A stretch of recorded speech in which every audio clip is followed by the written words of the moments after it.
Hello, नमस्ते. कसे आहात सगळे? छान ना? मी पण मस्त आहे. आज मी आपले सगळ्यांचे आवडीचा विषय घेणार आहे. विद्यार्थ्यांना तर हा उपयोगी आहे, पण बाकीच्यांना सुद्धा आपल्याला आपल्या फील्डमध्ये पुढे जायचं असलं तर आपण काय करावं ह्याच्याबद्दल मी आज डिस्कस करणार आहे. पहिला पॉइंट म्हणजे आपण काय म्हणतो, वेळ नाही, मला वेळ नाही, वेळ नाही. अहो, प्रत्येकाला 24 तासच असतात प्रत्येकाच्या आयुष्यात. मग काही लोकांना भरपूर वेळ मिळतो, कितीतरी गोष्टी ते करतात आणि आपण करू शकत नाही. काय कारण आहे? आपण कुठे वेळ वाया घालवतो हे बघूया. इन्स्टावर तुम्ही किती वेळ असता? मोबाईल घेऊन रील्स बघत किती वेळ बसता? मॅच बघत किती वेळ बसता? बघा ना, आजूबाजूच्या लोकांशी गप्पा मारत, मित्रमैत्रिणींशी फोनवर असेल किंवा पर्सनली असेल, किती वेळ वाया घालवता? बघा ना, तो वेळ वाचवा, म्हणजे तो वेळ तुम्हाला योग्य तर करायला मिळेल. हे झालं पहिली गोष्ट. आणि दुसरी गोष्ट, गेम्स किती वेळ खेळता तुम्ही ऑनलाईन? बॅड कंपॅनियनशिप, मित्रांबरोबर जात असाल, काही मी नाव घेत नाही, काय करता तर तुमचा तुम्ही विचार करा. त्याला आपण किती वेळ वाया घालवतो हे आपण बघितले का? नाही. हे सगळं सोडून द्यायचं. आपल्याला काहीतरी बनायचं आहे ना, आयुष्यात आपल्याला काहीतरी बनायचं आहे. मग हे सगळं आपण सोडून टाकायचं. हल्ली काय झाले माहिती आहे का, इव्हन कुठलंही नॉलेज घेताना आपण अगदी मुळापासून घेत नाही, म्हणजे बेसिक्स पासून आपण घेत नाही.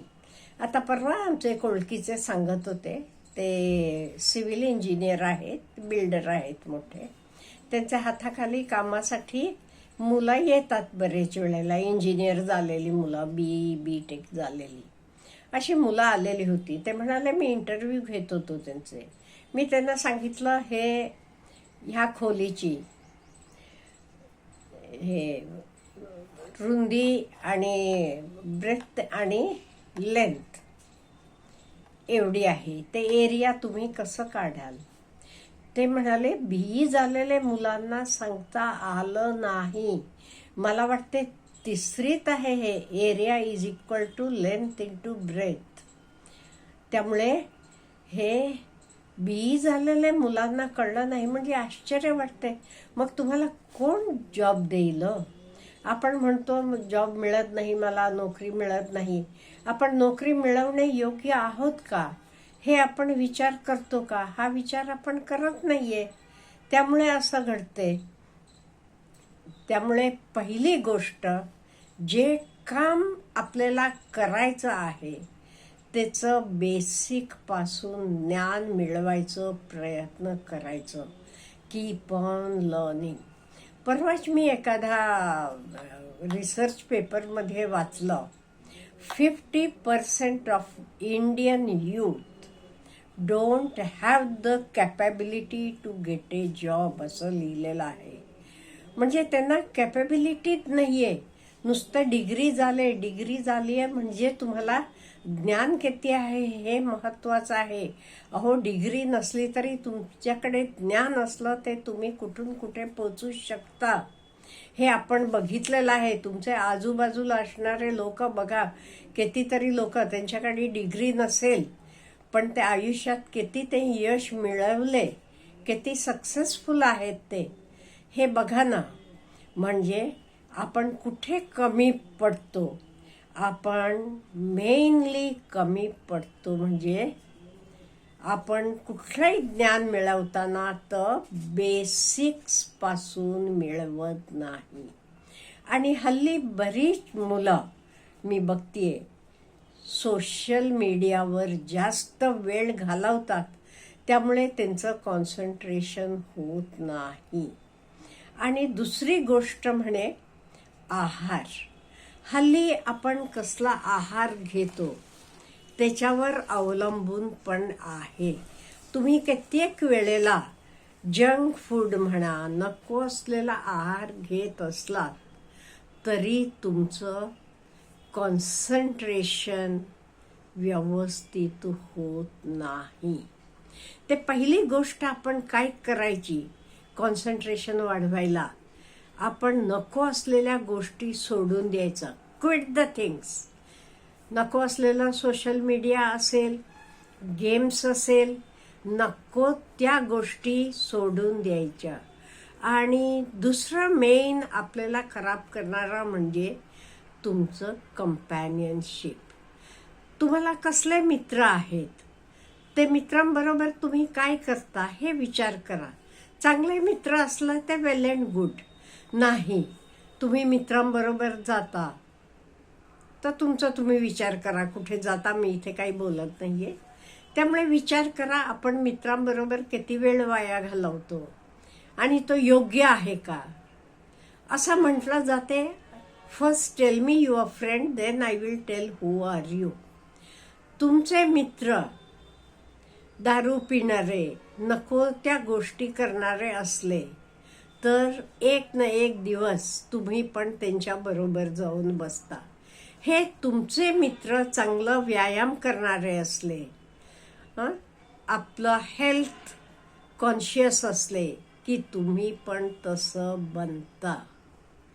तुमचे मित्र कुठले तरी कॉम्पिटिटिव्ह स्पर्धा परीक्षांना बसणारे असले, त्याची तयारी करणारे असले, ते तुम्ही पण विचार करता मी काय करू. त्यामुळे आपलं मित्रपरिवार कसं आहे हे पण खूप खूप महत्त्वाचं आहे. ते मित्रांवर डिपेंड करते. आपण कसं करतो, काय करतो, आपलं नेचर पण त्यांच्यावर अवलंबून असते. त्यामुळे कायम आपण मित्र निवडताना चांगले मित्र निवडायचे.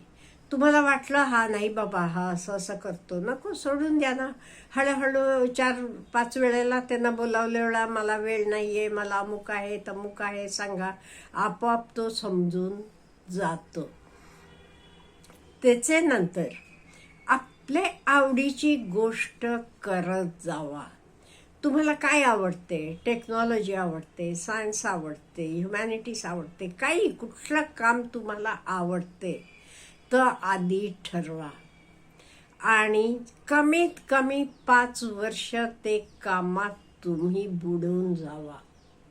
पहिल्यांदा पैसेचा बिलकुल विचार करू नका, हे कामात मला किती पैसा मिळतो, नाही. 5 वर्ष करत जायचं. तुम्हाला खरोखर त्यात आवड असली की 5 वर्षात तुम्ही ते डेव्हलपमेंट पण खूप करत जाता आणि पैसा पण भरपूर मिळत जातो. ह्याच्या नंतर आपण आयुष्यभर शिकत राहायचं. बी ए लर्नर थ्रू आउट. आपण शिकत जाताना नवीन नवीन गोष्टी शिकतो आणि त्यामुळे तेच आपलं भरपूर पुढे प्रगती होत जाते.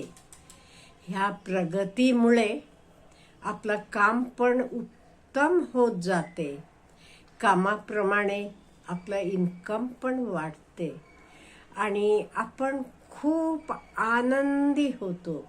जे काम तुम्हाला मनापासून आवडते ते कामात जावा. आता तुम्ही पालक असाल, हे बघत असाल तर हे पण तुम्ही हे करा. मुलाला कधी फोर्स करू नका, हे होतं हो नाही. त्याला मुळात काय आवड आहे त्याचे आवडीप्रमाणे त्याला त्याचं क्षेत्र निवडू द्या. आवडीचे क्षेत्रात गेलं की काय होते, आपला वेळ पण छान जातो, आपण बोर होत नाही, आपण एन्जॉय करतो काम आणि ॲट द सेम टाइम आपल्याला त्यातनं इन्कम पण मिळते. म्हणजे आपण डबल आनंदी बनतो. एक म्हणजे वी एन्जॉय द वर्क आणि दुसरी गोष्ट म्हणजे वी अर्न फ्रॉम दॅट. एका हॉलिवूड ॲक्ट्रेस सांगत होती, तिला म्हणे खूप नाच करायला, ॲक्टिंग करायला आवडायचं. ती कोणी बघत नसले तरी करायची, आरसेसमोर बघून करायची, 4 लोक बघत असले की मुद्दाम करायची. तिला स्वतःला त्यातनं खूप आनंद मिळायचा. मग असं तिची एंट्री झाली हॉलिवूडमध्ये. मग तिथे करताना तिला आनंद तर मिळतच होता, ऑन द कॉन्ट्ररी तिला पैसे पण भरपूर मिळायला लागले. त्यामुळे म्हणाली मी डबल आनंदी झाले. त्यामुळे आपण सर्वांनी नको त्या गोष्टी क्विट करायच्या, हव्या त्या गोष्टी चूज करायच्या आणि आयुष्यभर आनंदी राहायचं. Have a good day.